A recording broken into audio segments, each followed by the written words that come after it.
ये स्टार्ट करते हैं क्लास 11 के chapter 1 the portrait of A lady, जिसे खुशवंत सिंह द्वारा लिखा गया है। ये उनकी खुद की लाइफ के ऊपर है, तो इसमें क्या बताया गया, आइए स्टार्ट करते हैं।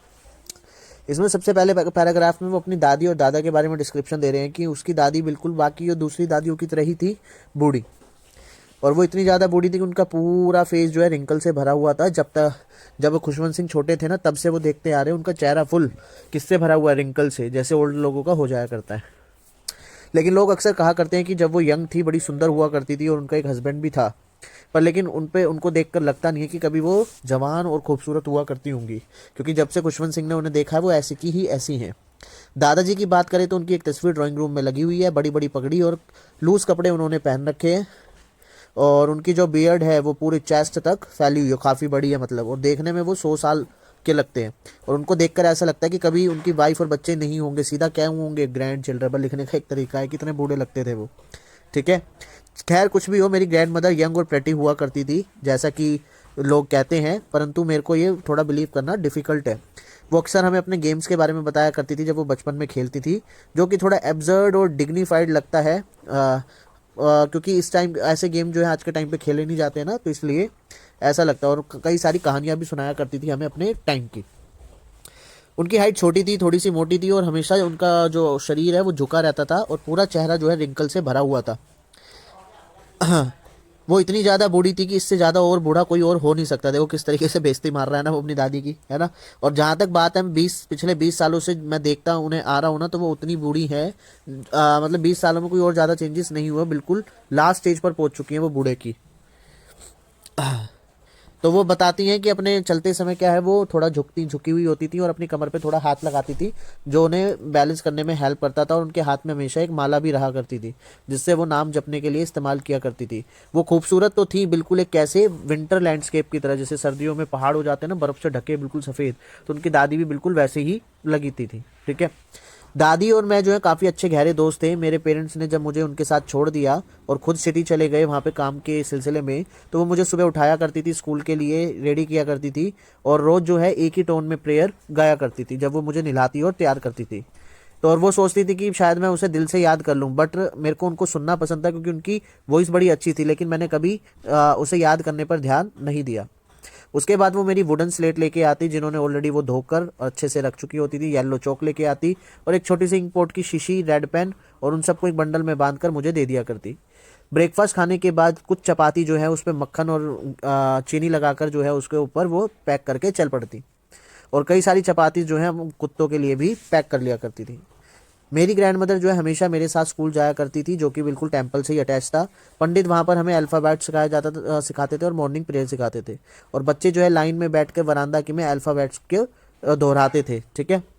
और मेरी दादी अंदर जो है बैठकर स्क्रिप्चर्स ग्रंथ पढ़ती थी, और जब हम दोनों का काम फिनिश हो जाता था तो हम दोनों एक साथ वापसी आते थे। रास्ते में हमें कई सारे डॉग मिलते थे जिनको हम रोटियां डालते थे, और ये रोटियों के लिए आपस में एक दूसरे से लड़ते थे। जब मेरे पेरेंट्स सेटल हो गए शहर के अंदर, उन्होंने हमें बुलाया, तो यही एक टर्निंग पॉइंट था हमारी फ्रेंडशिप में। अभी भी हम सेम रूम में रहते थे, लेकिन जो है दादी मेरे साथ स्कूल नहीं आती थी। मैं एक इंग्लिश बस के स्कूल जाता था, जहाँ लेने के लिए बस और छोड़ने के लिए भी बस आया करती थी। दूसरी बात, गलियों में कोई डॉग्स वगैरह नहीं थे, तो इसलिए वो ज़्यादातर अपना समय किसके साथ, चिड़ियों के साथ बिताती थी, जो आंगन में आ जाया करती थी शाम के टाइम पर।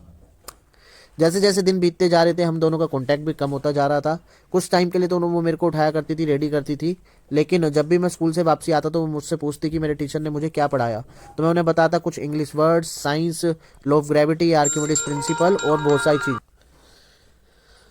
तो ये सुनकर जो है वो खुश नहीं होती थी, ठीक है। और वो अब मेरी हेल्प भी नहीं कर सकती थी मुझे पढ़ाने में, जैसे पहले पढ़ाया करती थी गांव में, ठीक है। और वो इन सब चीज़ों पर विश्वास नहीं करती जो इंग्लिश स्कूल में पढ़ाया जाता था, बल्कि वो कहती थी कि गॉड और स्क्रिप्चर्स के बारे में पढ़ाना चाहिए, ठीक है। एक दिन जब मैंने बताया ना कि हमें म्यूज़िक लेसन सिखाया गया, तो वो और ज़्यादा चिढ़ गई। उनका कहना था कि भाई ये म्यूज़िक वगैरह जो है छोटे भिखारी जनों के काम होते हैं, ये अच्छे जनों के लिए काम नहीं होते हैं। अब लेकिन उसके बाद से वो मेरे से कुछ ज़्यादा नहीं पूछती थी, जिससे मेरे को पता लग गया था कि अब वो बिल्कुल भी खुश नहीं है मेरी पढ़ाई को लेकर। फाइनली मैं यूनिवर्सिटी जाने लगा, मेरे को एक रूम अलग दे दिया गया, जो हमारा कॉमन लिंक था साथ रहने का वो भी अब ख़त्म हो चुका था। मेरी ग्रैंड मदर ने एक्सेप्ट कर लिया था अपना खुद का अकेलापन, और रिज़ाइन मार दिया था मेरे ऊपर ध्यान देने से। वो सारे दिन क्या करती रहती, चरखे पे बैठी रहती थी, और किसी से भी अब बात नहीं करती थी। सनराइज से सनसेट तक वो चरखे पे बस बैठकर चरखा चलाती और प्रेयर गाती रहती थी। दोपहर के समय जो है वो थोड़ा टाइम जो है स्पैरो के साथ बिताती थी, वरांदा में बैठ कर उनके लिए ब्रेड तोड़ तोड़ कर टुकड़ों में डालती रहती थी। ठीक है। और पूरा जो है आंगन चहचहाता था चिड़ियों की आवाज़ से। कुछ चिड़िया जो है उनके ऊपर आकर बैठ जाती थी, कुछ उनके सर पर, कुछ उनके कंधों पे, और वो स्माइल करती और कभी भी उन्हें भगाती नहीं थी। तो वो बहुत ही अच्छा सुंदर टाइम हुआ करता था उनके दिन का। जब मैं पढ़ाई के लिए बाहर चला गया विदेश में, तो मेरी ग्रैंड मदर बहुत अपसेट हुई। ठीक है। अब मैं 5 साल के लिए जा रहा था और मैं बता नहीं सकता कि आने के बाद वो मेरे को मिलेंगी भी या नहीं मिलेंगी, है ना। तो हम वो बहुत सेंटिमेंटल हो रखी थी। तो रेलवे स्टेशन पर भी आई छोड़ने, लेकिन उन्होंने कोई इमोशन नहीं दिखाए। उनके लिप्स अभी भी प्रेयर ही पढ़ रहे थे और उनके फिंगर्स अभी भी माला जपने में बिजी थे। उन्होंने मेरे माथे पर किस किया और मुझे अलविदा कहा। ठीक है। यही हमारा लास्ट फिजिकल कॉन्टैक्ट था जो टूट गया था। 5 साल बाद जब मैं वापसी आया तो वो स्टेशन पर आई हुई थी। वो बिल्कुल वैसी ही लग रही थी जैसे मैंने उन 5 साल पहले छोड़ के गया था। तो बिल्कुल भी जरा सा भी चेंजेस नहीं हुआ था। उन्होंने मेरे को अपने बाहों में मतलब हग किया और वो अभी भी प्रेयर्स ही गा रही थी। ठीक है। वो उनके लिए काफ़ी हैप्पीएस्ट मोमेंट था। तो अब उसके बाद क्या करा उन्होंने, शाम के समय जो है ना थोड़ा सा बदलाव हुआ। उन्होंने प्रे नहीं करी, उन्होंने आसपास की महिलाओं को इकट्ठा किया, एक ओल्ड ड्रम अरेंज किया और गान भजन वगैरह गाने लगे।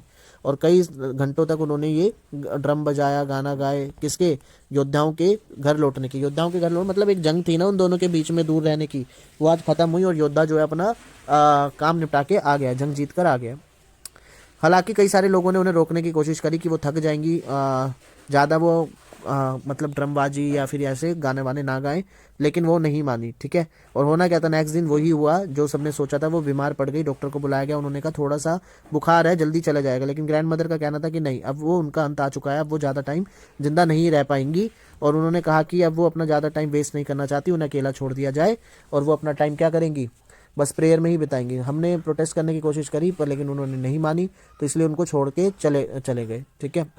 जब लेकिन मम्मी कमरे में बाद में आई तो देखा कि माला जो है गिरी पड़ी है। उनका मुंह जो है, होठ जो पहले चलते रहते थे, प्रेयर करते रहते थे, अब वो शांत हो चुके हैं। तो मम्मी को पता लग चुका था कि वो अब इस दुनिया में नहीं रही है। उनको बेड पे से उठाया गया, जैसे रीति रिवाज होते हैं, उनको ग्राउंड पे लिटाया गया, उन पे कपड़ा डाला गया। ठीक है। और कई देर तक जो है दुख मनाने के बाद अरेंजमेंट की गई उनको अंतिम संस्कार करने की। ठीक है। और उनको एक स्ट्रेचर लेके जो है उन्हें ले जाया गया। सूरज निकल चुका था और रूम में जो है रोशनी आ रही थी। वरांदा के अंदर भी गोल्डन लाइट सूरज की आ रही थी। ठीक है। वरांदा के अंदर रूम में जो है हर जगह जो वो लेटी हुई थी, डेड पड़ी हुई थी वहाँ पर, और उनको रेड कपड़े में लपेट रखा था। उसी समय हजारों चिड़िया भी जो है वहाँ पर फ्लोर पर आ गई, लेकिन कोई भी आवाज़ नहीं कर रही थी। हमें बर्ड्स के लिए बड़ा दुख हो रहा था, तो इसलिए मम्मी जो है उनके लिए थोड़े से ब्रेड लाई और उनके टुकड़े तोड़कर उन्होंने ज़मीन पर डाल दिए, जैसा कि मेरी दादी किया करती थी। बट स्पैरोज ने ना तो ब्रेड की तरफ देखा, ऐसा लग रहा था जैसे वो दादी की शोक मनाने के लिए आई हैं, और वो चुपचाप जो है उड़ गई बिना कोई आवाज़ करे। अगले दिन स्वीपर आया और उसने सारे क्रम्बल्स को, ब्रेड के टुकड़ों को उठाकर डस्टबिन में डाल दिया। तो काफ़ी अच्छी और थोड़ी सी हार्ट टचिंग स्टोरी है। तो होप आपको अच्छी लगी होगी। तो अच्छी लगी हो तो प्लीज़ लाइक कर दें और वीडियो को शेयर कर दें, कमेंट कर दें। Thank you.